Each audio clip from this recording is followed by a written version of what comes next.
वास्तविक संख्याएं। ठीक है, वास्तविक संख्याओं में जो कुछ इंपॉर्टेंट क्वेश्चन है उनमें से मैं थोड़ा थोड़ा बता देती हूँ, आपसे पूछती हूँ कौन सा आपको आता है कौन सा नहीं आता, फिर उस हिसाब से बताती हूँ। ठीक है, थोड़ा रिवीजन हो जाएगा हाफ ईयरली के लिए। तो इसमें पहला क्वेश्चन जो है वो आपको पता है, अभाज्य गुणनखंड के गुणनफल के रूप में लिखिए। अभाज्य गुणनखंड आपको पता है, अभाज्य गुणनखंड क्या होता है? जो जिनको अभाज्य संख्याओं से करते हैं, जिनको हम संख्याओं को क्या करते हैं, अभाज्य संख्याओं से काटते हैं, तो हम उन्हें अभाज्य गुणनखंड कहते हैं। बात समझ में आ गई आपको? अगर आपको अभाज्य गुणनखंड निकालना आता है तो आपको एलसीएम और एचसीएफ भी निकालना आता है। आता नहीं आता? सबको पता है कैसे निकालना है जी? जैसे मान लो एक पहला सवाल ले लेती हूँ, पहले का पहला, इसमें 140 का अभाज्य गुणनखंड करना है। क्या करना है?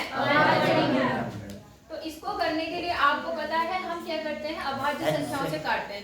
हमारी अभाज्य संख्याएं कौन कौन सी होती है? 2, 3, 5, 7, 11 और 13, 17, उनसे हम काटते हैं। 19। ठीक है, सबसे पहले हम किससे शुरुआत करते हैं? 2 से काटने का रूल आपको बता रखा मैंने, क्या होता है काटने का रूल?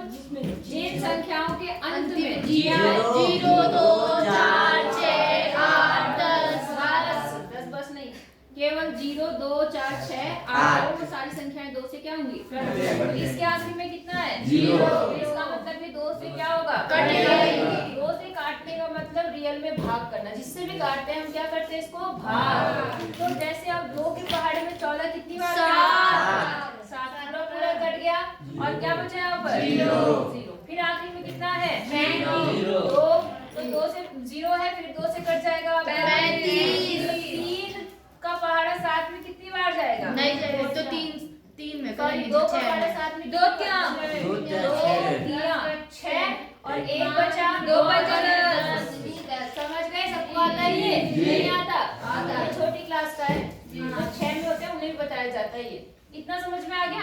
अब देखो इसके आखिरी में क्या है? 5। तो ये 0 2 से तो कटेगा नहीं, 3 से काटने का रूल होता है कि संख्याओं को जोड़ो। अगर वो 3 के पहाड़े में आती है तो 3 से कटेगी, वरना नहीं। इनको जोड़ा हमने, कितना आया? 8। तो इसका मतलब 3 से तो नहीं कटेगी। फिर हम आते हैं 5 पर। तो 5 से काटने का रूल है या तो आखिरी में 0 हो या क्या हो? 5। तो हम यहाँ पर क्या देखते हैं, आखिरी में क्या है?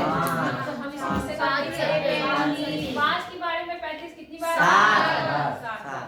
समझ में आई बात? अब आपको पता है 7 किससे कटेगा? 7 से। तो ये जो बने 140 के गुणनखंड कौन से बने? 2 गुना 2 गुना 5 गुना 7। इसी को बोलते हैं हम लोग अभाज्य गुणनखंड। कौन से गुणनखंड? अभाज्य गुणनखंड। सबको पता चल गया कि नहीं? किसी को कोई दिक्कत है? नहीं। अब अभाज्य गुणनखंड अगर आपको आता है तो इसमें अगला सवाल जो है उसमें क्या है कि आपको एलसीएम और एचसीएफ निकालना है। क्या निकालना है? एलसीएम और एचसीएफ। और साथ में आपको ये भी दिखाना है कि दो संख्याओं का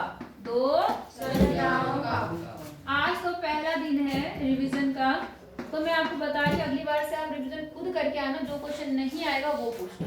समझ में आ रही बात? कल से 2 संख्याओं का गुणनफल याद रखना इस सूत्र को, ठीक है? बराबर होता है एलसीएम गुणा एचसीएफ। समझ गए? मान लो एक संख्या आपकी 140 ही थी और एक संख्या मान लो आपकी, मान लो क्या माने, 26 और 36 कुछ भी मान लो जो आपको अच्छी लगे। मान लो 28 है, कितनी है? 28। जो आपको मानना है मान लो। और इस 140 का और 28 का आपको एचसीएफ निकालना है, एलसीएम निकालना है और ये प्रूफ करना है। बात समझ में आ गई? तो आप फिर से इसके क्या करेंगे? अभाज्य गुणनखंड। ये किससे कटेगा? 2। तो 2 से काटेंगे, 2 ही का नाम 2 2 चौक 8। ठीक है, फिर 2 से कट जाएगा, कितना आएगा? 2 7। फिर 7 से कटेगा, कितना आएगा? इतना समझ में आ गया? अब मैंने कहा था यहाँ पर लिख लेना इसको। 28 का कितना बना? 2 गुणा 2 गुणा 7। अब मैंने कहा आपको अगर आपको HCF निकालना है तो क्या निकालना लेने पड़ेंगे। तो HCF अगर 2 में है या 3 में है, एक ही तरीका है कि जो तीनों में, अगर 3 संख्या है तो तीनों में जो कॉमन है, और अगर 2 संख्या है तो जो दोनों में कॉमन है वो क्या होता है आपका? HCF। ये नहीं समझिए। अब जैसे यहाँ देखो, तो एक पे 2 दोनों में है और एक ये एक साथ और एक साथ। तो आपका आया 2 गुणा 2 गुणा 7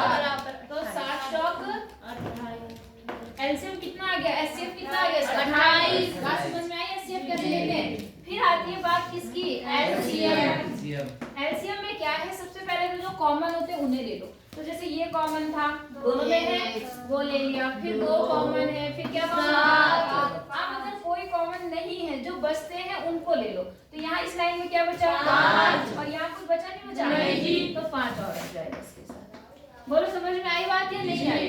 अब आप जब इसको गुणा करेंगे तो 28 पंचे कितना होता है? 140। कितना होता है? 140। यही तो होगा। 7 चौक 28, 28 को आप 5 से गुणा करोगे तो 5 अठे 40 और 5 दूनी 10, 4 14। समझ गए नहीं समझे? तो इसका एचसीएफ कितना आया? 28 और एलसीएम कितना आया? 14। आई बात समझ में? यहाँ तो मेरा कोई संख्याएं ही आ गई, लेकिन आपका अलग अलग हो सकता है। इतनी बात समझ में आ गई? अब आती है बात इसको प्रूफ करना। तो हम यहाँ लिखेंगे पहले एच लेफ्ट हैंड साइड। तो लेफ्ट हैंड साइड में क्या लिखा हुआ? 2 संख्याओं का गुणनफल है। तो 2 संख्याएं कौन सी हमारी? 140 और गुणा 28। बात समझ में आ गई? तो इनको जो भी गुणा करके आएगा, ठीक है, आप लेना फिर आरएचएस। आरएचएस में क्या है? एलसीएम गुणा एचसीएफ। तो जो भी आएगा वो भी फिलहाल यहाँ पर तो वही संख्याएं हैं, उनको लिख के जब आप गुणा करोगे तो वैसे तो आपको पता ही चल रहा है कि यहाँ तो सेम आ रहा है, लेकिन जहाँ नहीं भी पता चल रहा आपका दोनों ही क्या आएंगी? सेम, बराबर आएंगी। बात समझ में आ गई? तो ये आपका सत्यापित हो जाएगा। कोई दिक्कत है यहाँ पर? पक्का जी। अब सवाल 3 में भी यही कहा गया है कि अभाज्य गुणनखंड विधि से पूर्णांकों का एचसीएफ और एलसीएम निकालिए। क्या निकालना है? एचसीएफ और एलसीएम। मान लो इसमें एक और संख्या होती, ठीक है, कौन सी संख्या लूं? कुछ भी ले लो जो आपको ठीक लगे। 12 ले लो। चलो 12 ले लिया। आप 12 बोले तो मैं 12 और 15 ले लो। बस 12 ले लिया मैंने, ठीक है। तो 12 आप 2 से काटोगे कितना आ गया? 6। फिर 2 से काटोगे 3 से काटोगे, ठीक है। अगर अब इन तीनों संख्याओं का आपको क्या निकालना है? एलसीएम। 140 का, 28 का और 12 का एचसीएफ और एलसीएम। तो आपको पता है 140 का हुआ आपका कितना? 2 गुणा 2 गुणा 5 गुणा 7। और इसका कितना बना? 28 2 गुणा 2 गुणा 7 बना। और 12 का कितना? 2 गुणा 2 गुणा 3। यही बना ना? अब अगर आप एचसीएफ निकालते हैं, एचसीएफ क्या निकालते हैं? एचसीएफ। तो मैंने कहा एचसीएफ मतलब जो तीनों में, क्योंकि 3 संख्या है तो तीनों में कॉमन, समझ गए? तो तीनों में क्या कॉमन है? 2 और कुछ है कॉमन? अगर कोई भी कॉमन नहीं होगा कभी तो क्या कॉमन होता है? 1। ये याद रखना। तो यहाँ पर कितना आ गया? 2 गुणा 2 कितना आ गया? 4। ये आपका क्या आ गया? एचसीएफ। अगर आप किसी का निकालना होता है एलसीएम, क्या निकालना होता है? एलसीएम। तो एलसीएम देखो कितना बन जाएगा आपका। पहले जो कॉमन है हमने वो ले लेना है, तो कितना है? 2 गुणा 2 गुणा। इसके अलावा फिर 2 में कॉमन देखते हैं। कहाँ पर देखते हैं? 2। किसके लिए? एलसीएम। अब जैसे 3 का तो कॉमन हो गया, अब देखेंगे क्या इनमें में किसी 2 में कोई कॉमन है? तो 7। इसको लिखेंगे 7। समझ गए? अब क्या अगर इनमें भी कोई कॉमन होता तो वो भी लेते। फिलहाल अब कोई कॉमन दिख रहा है आपको? नहीं। जो बचा उसको ऐसे लिखो 5 गुणा 3।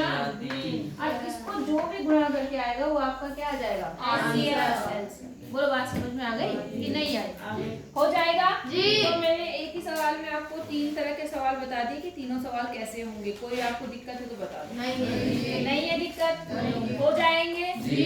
मिटाना है जी कि उतारना है किसी को? नहीं। पक्का? रहने दो। क्वेश्चन नंबर 5 एक्सरसाइज कौन सी है ये? 1.1। ठीक है, इसमें क्या कह रहा है? जांच कीजिए कि क्या किसी प्राकृतिक संख्या n के लिए 6 की घात n अंक 0 पे समाप्त हो सकता है या नहीं। सवाल समझ में आया जी? मतलब उन्होंने कहा n कैसी संख्या है? एक प्राकृतिक संख्या। प्राकृतिक संख्या क्या होती है? जो 1 से शुरू होती है और अलग अलग चलती है। 1 2 3 4। तो ये कह रहा है कि अगर आप n का मान प्राकृतिक संख्या रखते रहो तो क्या कभी ऐसा होगा कि जो उसका आंसर है उसके अंत में 0 है, नहीं आएगा जी? 6 आएगा कि नहीं आएगा? नहीं जी, नहीं आएगा। तो इसको करने के लिए आप क्या काम करेंगे? आप रख के देखेंगे, ठीक है। पहले 6 आप क्या करेंगे? n बराबर 1 2 3 रखने पर, ठीक है। तो यहाँ पे जब आप 6 की घात 1 रखेंगे तो मतलब 6 बन गया। 6 की घात 2 रखेंगे तो 6 गुणा 36। आखिर में कितना आया? 6। जब 6 की घात 3 करेंगे तो 6 गुणा 6 गुणा 6 मतलब 36 को कितने से गुणा करना है? 6 से। 6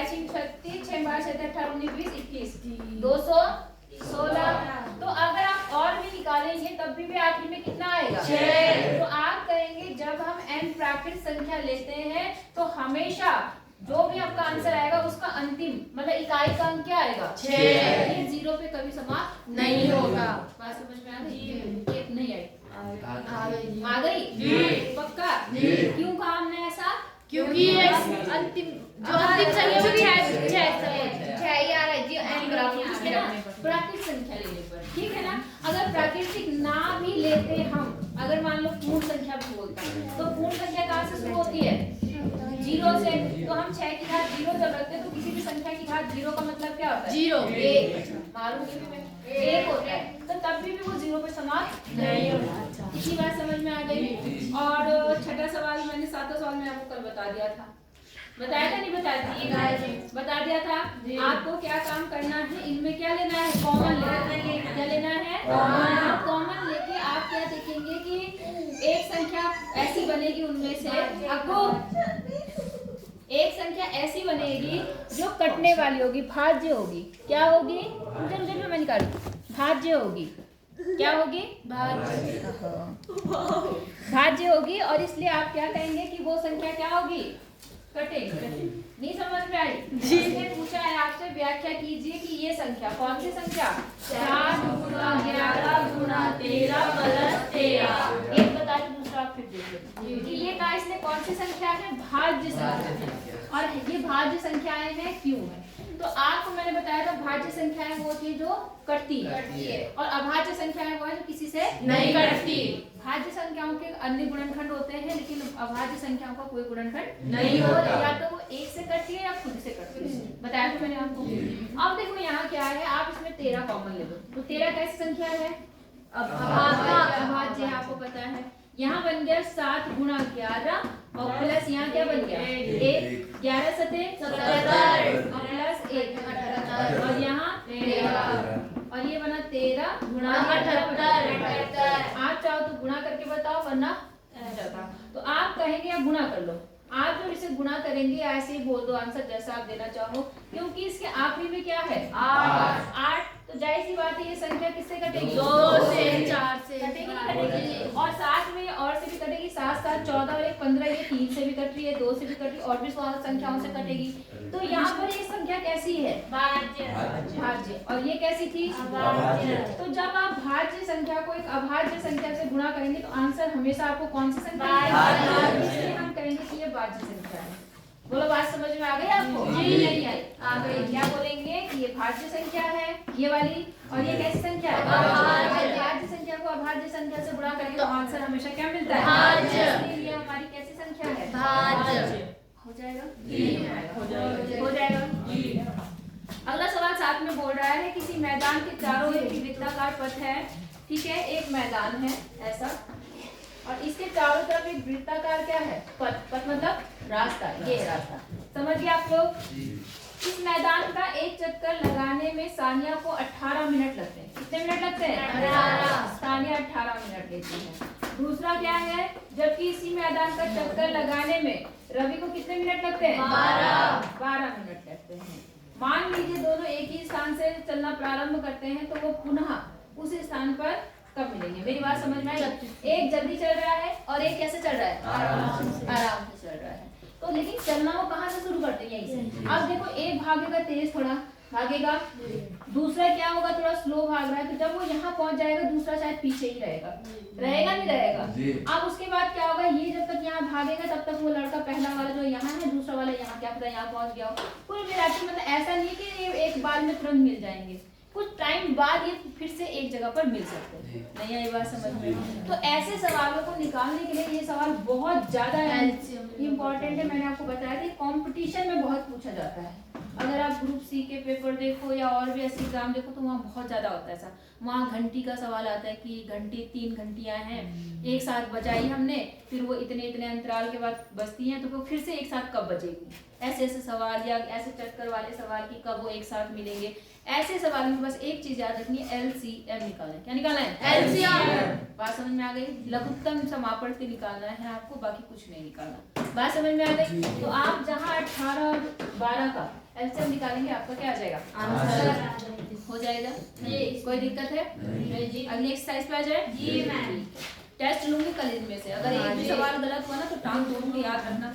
अच्छा अब आएंगे आपके पास वही कि √2 एक अपरिमेय संख्या है, √3 एक अपरिमेय संख्या है, इनको बताना। बात समझ में आ गई? इनको बताना मैंने बहुत आसान है, मैंने कहा था कि ये बहुत आसानी से हो जाएगा। बताया था? हाँ जी। कितने बच्चों को याद है? कर लेंगे सब लोग? हाँ जी। पीछे वाले क्या कर रहे हैं? हाथ क्यों नहीं खड़ा कर रहे हैं?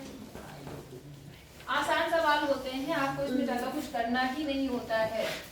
पागल मैं हूँ तो बार बार आपको बताती रहती हूँ, और तुम ऐसे महान इंसान हो कि तो पढ़ने को तैयार नहीं होते, है ना? दुनिया का पता नहीं कौन सा स्कूल का टीचर होगा तो तुम्हें 10 बार एक ही चीज बताता होगा। मैं इस तरह पागल कोई नहीं होगा। सब कहते हैं अपने आप तैयारी करो, अपने आप पढ़ो, हो गया सिलेबस पूरा। समझ में आ रही है बात? पागल कौन? बोल दो आप। सिद्धि बात नहीं जी, हमने सिद्ध कीजिए, ऐसा सवाल आएगा।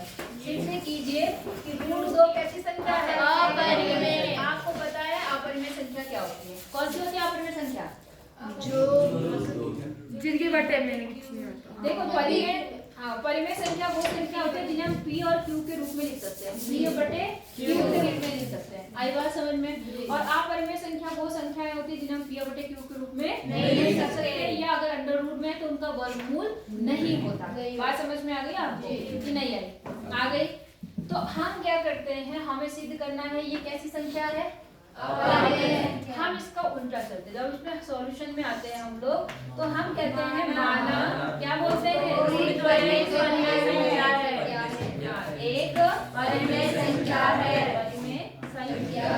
संख्या है। समझ में आ रही बात? हम उसका उल्टा मान लेते हैं। अब क्योंकि वो परिमेय संख्या है तो आपको बताया हमने कि जो परिमेय संख्या होती है उसे हम P बटा Q के रूप में लिख सकते हैं। तो हम इस P√2 को ऐसे लिख सकते हैं P बटा Q। यहाँ तक कोई दिक्कत है? नहीं।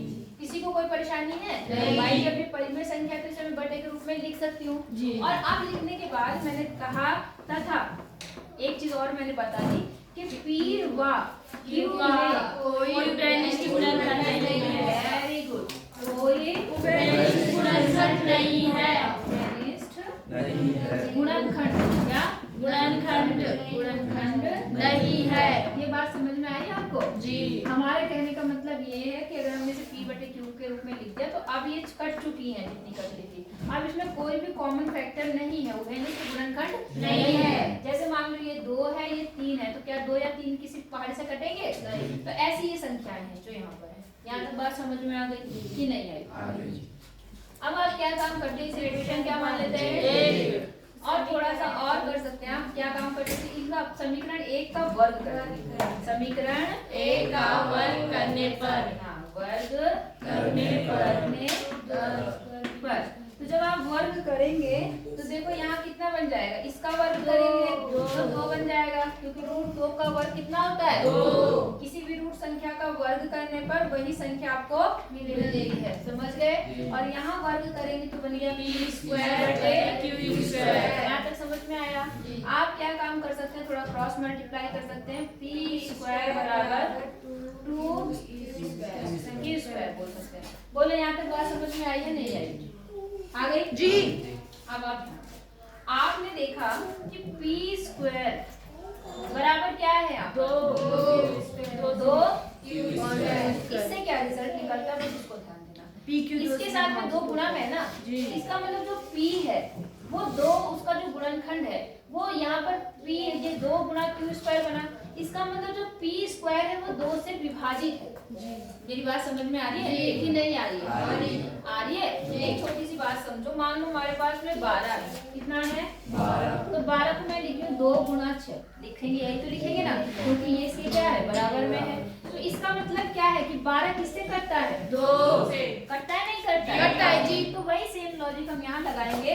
हम क्या कहेंगे? P² बराबर कितना है? 2Q²। तो हम कहेंगे अतः, इसको इक्वेशन 3 मान लो, 2 मान लो। क्या मान लो? इक्वेशन 2। समीकरण 2 में, समीकरण अतः समीकरण 2 से क्या निष्कर्ष निकला? P² किससे विभाज्य है? 2 से विभाज्य है। समझ में आई बात? अब एक बात ध्यान रखो, जब कोई संख्या का स्क्वायर उस संख्या से विभाजित विभाज्य है तो वो संख्या भी किससे विभाज्य होगी? मतलब अगर p स्क्वायर 2 से विभाज्य है तो p भी किससे विभाज्य होगा? 2। यहाँ तक बात समझ में आई या नहीं आई? आ गई? तो हम यहाँ क्या लिखेंगे? तब क्या लिखेंगे? तब p किससे विभाज्य होगा? 2 से विभाज्य होगा। कोई बात समझ में आई या नहीं आई? आ गई? चाहे रूट 2 रूट 3 और रूट 5 हो, सबके लिए लॉजिक बनाना है। इसी बात समझ में आ गई? अच्छा, अब क्या होगा? अब हम क्या करते हैं, क्योंकि p जो है वो 2 से विभाज्य है तो मैं एक काम करती हूँ, p की जगह पर कुल 2 के गुणनखंड में कुछ और रख देती हूँ। p क्यों हो गया? मान लो हमने r रख दिया। p बराबर क्या रख दिया मैंने? ये p बराबर 2r, क्योंकि p किससे विभाज्य है? 2 से। तो मैंने इसे 2 के गुणनखंड के रूप में लिख के मैंने कहा कि p की जगह पर हम क्या रख देते हैं? समीकरण किसमें? 2 में p बराबर 2r रखने पर, समझ गए? रखने हम ये रख देते हैं। समझ में आया क्यों रखा? क्योंकि ये किससे विभाज्य है? p 2 से। तो मैंने इसको 2 और गुणा कोई भी एक गुणांक ले लिया, मतलब मैंने एक अक्षर ले लिया। इतनी बात समझ में आ गई? अब आपके पास समीकरण 2 कौन सी थी? p स्क्वायर बराबर 2q स्क्वायर थी। तो ठीक है, हमने p की जगह पे क्या रख दिया? 2 और इसका स्क्वायर हो जाएगा क्योंकि p का स्क्वायर था। बराबर कितना हो गया? 2 q स्क्वायर। यहाँ तक समझ आया? अब देखो 2 का स्क्वायर करेंगे कितना होगा? r स्क्वायर बराबर 2 q स्क्वायर। यहाँ तक समझ गए? नहीं समझे? 2 से 4। अब ये 2 ही कम 2, 2 दूनी 4। तो यहाँ बन गया 2r स्क्वायर बराबर q स्क्वायर। हाँ या ना? अब जरा देखो, ये कंडीशन कुछ ऐसी कंडीशन बनी जैसे यहाँ बनी। p स्क्वायर कितने से विभाज्य था? 2। तो वैसे ही q स्क्वायर कितने से विभाज्य होगा? 2। नहीं आई बात समझ में? इसको समीकरण क्या बोल दो? 3। समीकरण 3 से क्या निष्कर्ष निकला? 3 से q विभाज्य। 2 से विभाज्य है। अतः क्या हो गया? q भी किससे विभाज्य होगा? 2 से। भी 2 से विभाज्य होगा। नहीं आई बात समझ में? जब भाई q स्क्वायर 2 से विभाज्य है तो q भी किससे विभाज्य होगा? 2 से। अब आप क्या देख रहे हो कि देखो p भी कितने से कट रहा है? 2 से। q भी कितने से कट रहा है? 2 से। है या नहीं है? और अभी हमने यहाँ पर एक लाइन क्या लिखी थी? p और q का कोई उभयनिष्ठ गुणनखंड नहीं है। लेकिन जब सॉल्यूशन निकाला तो हमने देखा कि इनका तो एक उभयनिष्ठ गुणनखंड है। क्या? 2। मेरी बात समझ में आ रही है? इसका मतलब जो हम ये मान के चल रहे थे कि एक परिमेय संख्या है, ये बात क्या है? गलत। हमारी कल्पना गलत है। आई या नहीं आई? तो हम क्या लिखेंगे? लिख लिया आपने? अतः हम देखते हैं, पूरा लिख दो। हम देखते हैं, हम देखते हैं, क्या देखते हैं कि p व q दोनों किससे विभाज्य है? 2 से विभाज्य है। आई बात समझ में? अब लिख दो। अतः हमारी परिकल्पना या हमारी अवधारणा, जो भी आप मानना चाहो, हमारी हमने कल्पना की, अवधारणा मानी, वो जो एक लो, हमारी कल्पना गलत है कि रूट 2 कैसी संख्या थी? परिमेय संख्या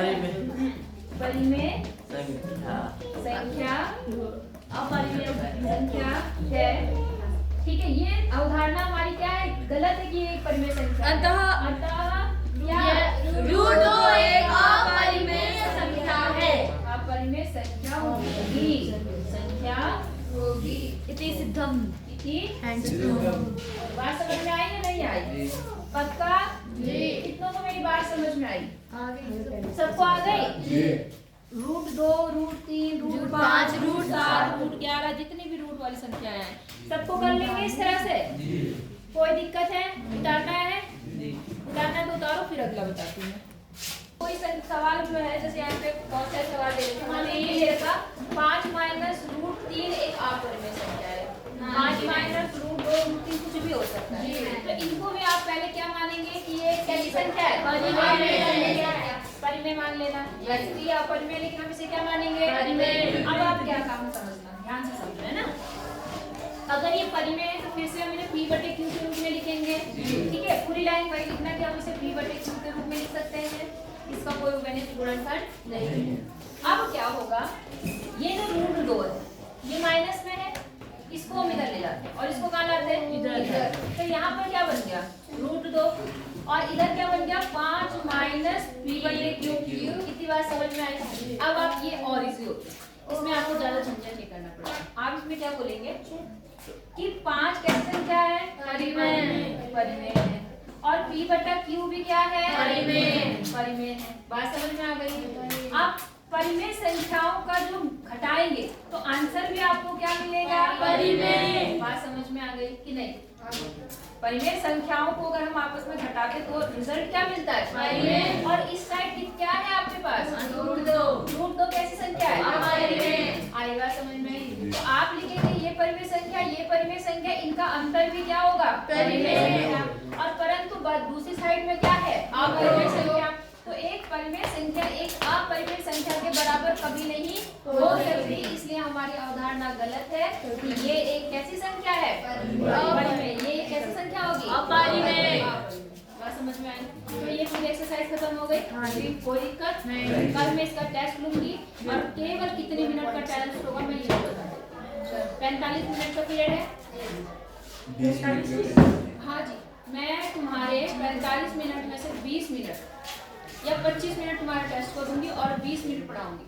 बात समझ में आ गई। तो इतना टाइम मैनेजमेंट करके रखना कि उतने समय में तुम कम से कम 3 सवाल 4 सवाल कर लो। समझ में आई बात। सवाल